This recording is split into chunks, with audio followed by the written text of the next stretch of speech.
Hello students, welcome.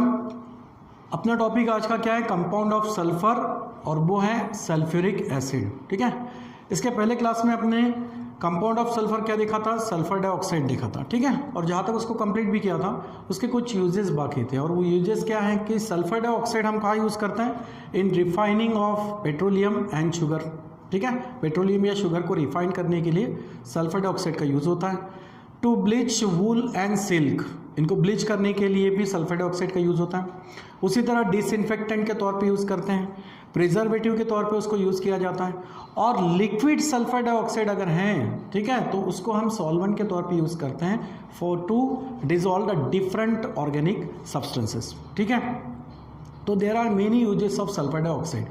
एक और use sulphur dioxide का ये भी है कि टू मैन्युफैक्चर और to prepare the sulphuric acid, इसको बनाने के लिए भी सल्फर डाइऑक्साइड का यूज होता है। ठीक है, तो कंपाउंड ऑफ सल्फर में, सल्फ्यूरिक एसिड में सबसे पहले बात करते हैं इसकी फिजिकल प्रॉपर्टीज की। ठीक है, सो स्टार्ट करेंगे physical properties of sulphuric acid. ठीक है, फिजिकल प्रॉपर्टीज। अब इसकी कौन कौन सी फिजिकल प्रॉपर्टीज हैं? सबसे फर्स्ट फिजिकल प्रॉपर्टी अगर देखा जाए तो सल्फ्यूरिक एसिड क्या होता है? एक कलरलेस, ठीक है, कलरलेस लिक्विड, लेकिन कलरलेस के साथ साथ कैसे होता है? Colourless, dense and oily liquid.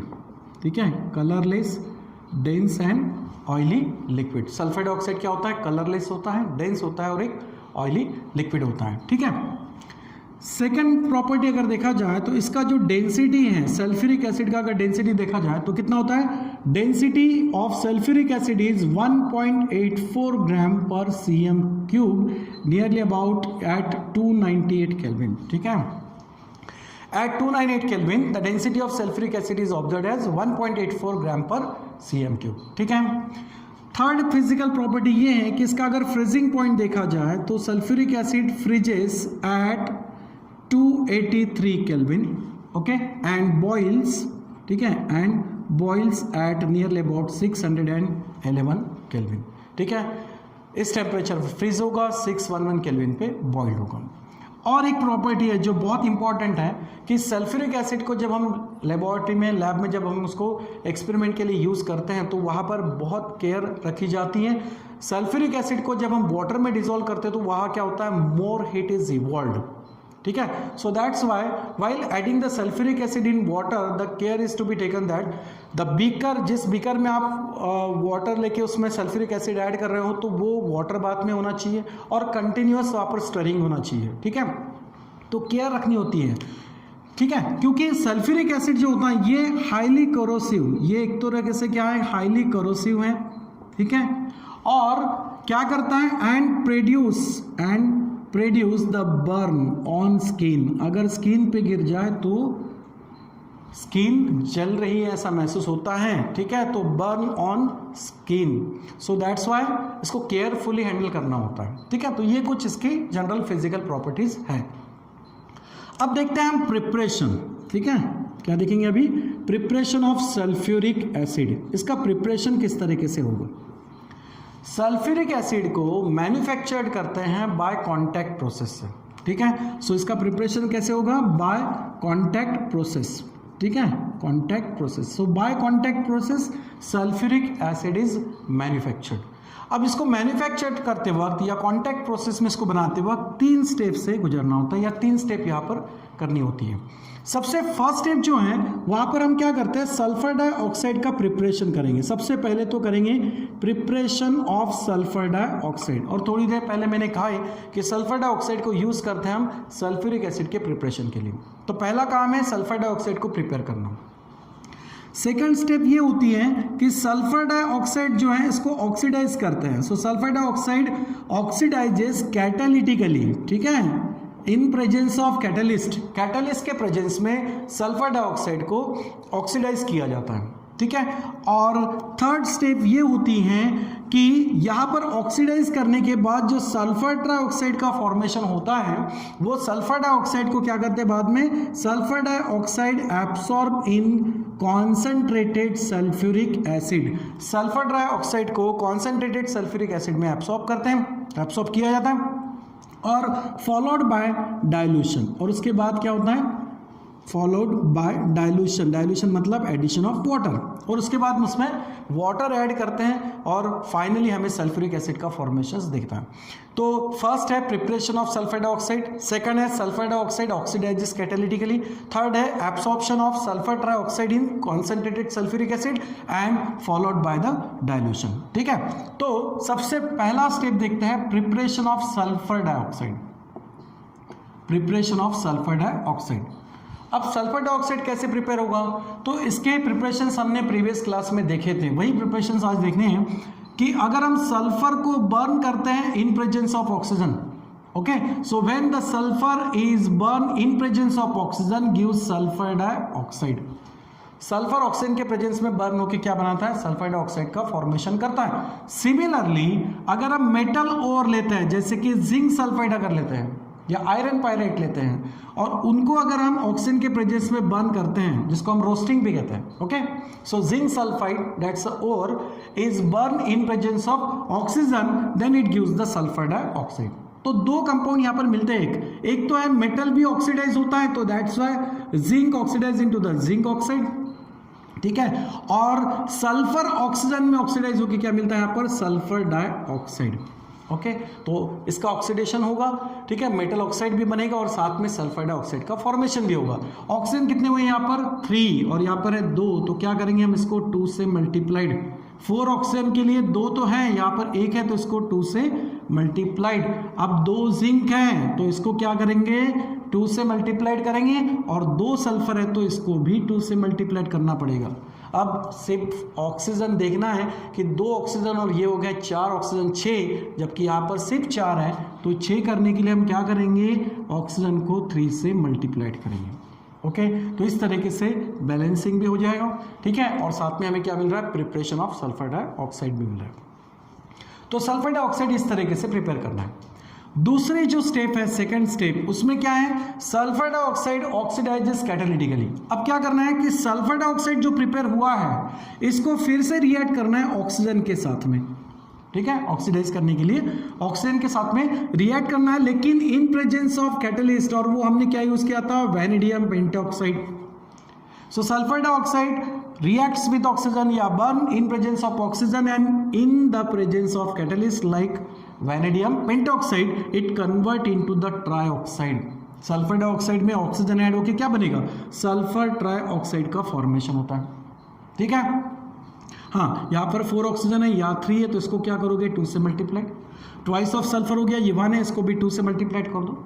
Oxygen कितना हो जाएगा, 2 × 4 और ये 2 6 होगा, ऑक्सीजन 6 और ट्वाइस सल्फर बैलेंस हो गया।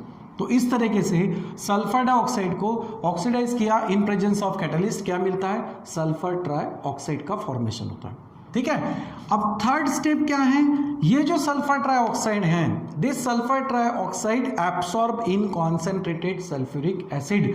तो सल्फर ट्राइऑक्साइड का एब्सॉर्प्शन होगा सल्फ्यूरिक एसिड में, ठीक है। तो फिर क्या मिलेगा, सल्फर ट्राइऑक्साइड अगर इसमें एब्सॉर्ब हो गया, इसमें ऐड हो गया, तो कंपाउंड क्या बनेगा, H2, 2 सल्फर है, सो दैट्स वाई H2, और यहाँ पर 7 ऑक्सीजन है, दैट इज O7, ठीक है। इसको क्या कहते हैं, ओलियम, ठीक है, इसको क्या कहते हैं, ओलियम। तो sulphur trioxide concentrated sulphuric acid में एब्सॉर्ब होके क्या मिलता है, यहाँ पर ओलियम मिलता है, या इसका हमने एक नाम देखा था ऑक्सो एसिड्स ऑफ सल्फर में, डाई और पायरोसल्फ्यूरिक एसिड, ठीक है, सो दैट्स ओलियम। अब इस ओलियम बनने के बाद क्या कहा है, फॉलोड बाय डाइल्यूशन, मतलब जो प्रोडक्ट से यहाँ बन रहा है, ठीक है, H2S2O7, इसका फाइनली क्या करना है, डाइल्यूशन करना है, ठीक है। तो डाइल्यूशंस करेंगे मतलब क्या, वाटर इसमें ऐड करेंगे। अब वाटर ऐड करने के बाद फाइनली प्रोडक्ट यहाँ पर क्या मिलता है, सल्फ्यूरिक एसिड। 3 प्रोसेस या 3 स्टेप तो हो गई, कॉन्टैक्ट प्रोसेस में 3 स्टेप हो गई। फाइनली यहाँ पर क्या मिलेगा, सल्फ्यूरिक एसिड का फॉर्मेशन होगा। बैलेंसिंग करो, 2 4 हाइड्रोजन, तो इसको 2 से मल्टीप्लाइड करना है। सल्फर 2 हैं, 2 सल्फर हो जाएंगे, ऑक्सीजन 7 + 1 8 है, और ये 2 4 8 है। इस तरीके से सल्फ्यूरिक एसिड का फॉर्मेशन होता है, ठीक है। So in the contact process the sulphuric acid often is nearly about 96 to 98% pure मिलता है, इसकी गुड यील्ड मिलती है, ठीक ठीक है। 96 to 98% pure sulphuric acid form होता है बाय कांटेक्ट प्रोसेस, ठीक है। तो ये इस तरीके से इसकी क्या हो गई फिजिकल प्रॉपर्टी और इसका क्या है प्रिपरेशन, ठीक है। आगे हमें क्या देखना है, इसके केमिकल रिएक्टिविटी के बारे में पढ़ना है।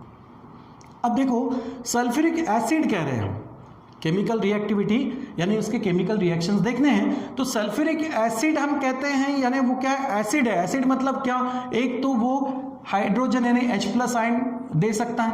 तो ये कैसे पता चलेगा कि इसका ये स्ट्रॉन्ग एसिड है या वीक एसिड है, इसका पता कैसे चलेगा। तो एसिडिक नेचर को हम डिस्कस करते हैं, ठीक है। चलो क्या देखेंगे अब यहाँ पे एसिडिक नेचर। अब देखो एसिडिक नेचर कैसे समझ में आएगा। सल्फ्यूरिक एसिड को अगर हम वाटर से रिएक्ट करते हैं या वाटर में इसको ऐड करते हैं तो क्या होगा, सल्फ्यूरिक एसिड है, एसिड की प्रॉपर्टी क्या होगी कि एसिड यहाँ पर हाइड्रोजन आयन प्रोवाइड करेगा। अब ये H+ आयन कहाँ किस तरफ जाएगा, वाटर के पास ऑक्सीजन जो है उसके पास लोन पेयर ऑफ इलेक्ट्रॉन होती है। इसी लोन पेयर ऑफ इलेक्ट्रॉन्स की वजह से हाइड्रोजन किस तरफ जाएगा, ऑक्सीजन की तरफ। अब ऑक्सीजन अपने इलेक्ट्रॉन अवेलेबल करके देगा हाइड्रोजन को, इससे हाइड्रोजन इसमें बॉन्डेड हो जाएगा और बॉन्ड होने के बाद क्या मिलेगा आपको, हाइड्रोनियम आयन का फॉर्मेशन मिलेगा। ओके, H2 तो है, एक हाइड्रोजन और ऐड हो गया, H3O मिला। ऑक्सीजन ने इलेक्ट्रॉन दिए किसके लिए, हाइड्रोजन के लिए, तो उसकी वजह से ऑक्सीजन पे चार्ज आएगा positive. This are the hydronium ion. और समटाइम्स हाइड्रोनियम आयन को ही हम हाइड्रोजन आयन भी कहते हैं या H+ आयन कहते हैं। ओके, प्लस बाकी बचा हुआ पार्ट क्या है, यहाँ से एक हाइड्रोजन तो ऐड हो गया, एक हाइड्रोजन बचा है H और साथ में रहेगा HSO4। यहाँ पर इस पे चार्ज कितना आएगा, नेगेटिव, ठीक है। जबकि हाइड्रोनियम आयन पे 1 पॉजिटिव आ रहा है तो फिर इस पर चार्ज कौन सा क्रिएट होगा, नेगेटिव। और वो भी ऑक्सीडेशन स्टेट से भी पता चलता है कि ऑक्सीजन का ऑक्सीडेशन स्टेट टोटल हो जाएगा -8, -2 4 -8, सल्फर का +6, हाइड्रोजन का +1, टोटल हो जाता है +7 और -8, यानी कितना होगा यहाँ पर -8 + 7 कितना होगा, -1। तो ये कितना चार्ज कैरी करेगा, यहाँ पे -1 चार्ज कैरी करेगा। ओके, तो इस तरीके से ये एक प्रोडक्ट बन गया। अब ये जो प्रोसेस है एसिडिक नेचर शो कर रहा है, this process is take place in 2 step. इसका 2 स्टेप में प्रोसेस होता है, ठीक है। सबसे पहली स्टेप तो ये हो गई कि यहाँ पर हाइड्रोनियम आयन का फॉर्मेशन हुआ और हाइड्रोजन सल्फेट एनायन का भी फॉर्मेशन हुआ। तो एक्सपेरिमेंटली अगर इसका डिसोसिएशन कांस्टेंट ऑफ एसिड अगर देखा जाए, के की वैल्यू अगर देखते हैं जिसको हमने आयनिक इक्विलिब्रियम में पढ़ा था, तो डिसोसिएशन कांस्टेंट ऑफ एसिड की वैल्यू यहाँ पर आती है > 10 से भी ज़्यादा, ठीक है। सेकंड स्टेप ये है, ये तो क्या फर्स्ट स्टेप। सेकंड स्टेप में ये होता है कि जो यहाँ पर बाय प्रोडक्ट मिल रहा है, मतलब क्या मिल रहा है आपको, यहाँ पर HSO4, ठीक है, हाइड्रोजन सल्फेट आयन मिल रहा है। ये क्या होगा, वापस से यहाँ पर वाटर के साथ रिएक्ट होगा, फिर से वही होगा, यहाँ से हाइड्रोजन रिमूव होकर ऑक्सीजन के साथ में बॉन्डेड होगा और H2O का कन्वर्शन फिर यहाँ पर हाइड्रोनियम आयन में होगा। उस वक्त SO4 इतना ही रिमेन रहेगा और ऑक्सीडेशन स्टेट कितना आएगा इसका, -2 आएगा, ठीक है। अब कितना आएगा यहाँ पे, -2। तो यहाँ पर भी हाइड्रोनियम आयन बन गया। लेकिन इस सेकंड स्टेप में डिसोसिएशन कांस्टेंट ऑफ एसिड की वैल्यू देखते हैं तो दैट इज इक्वल्स टू 1.2 × 10⁻⁻2 इतनी ऑब्जर्व होती है।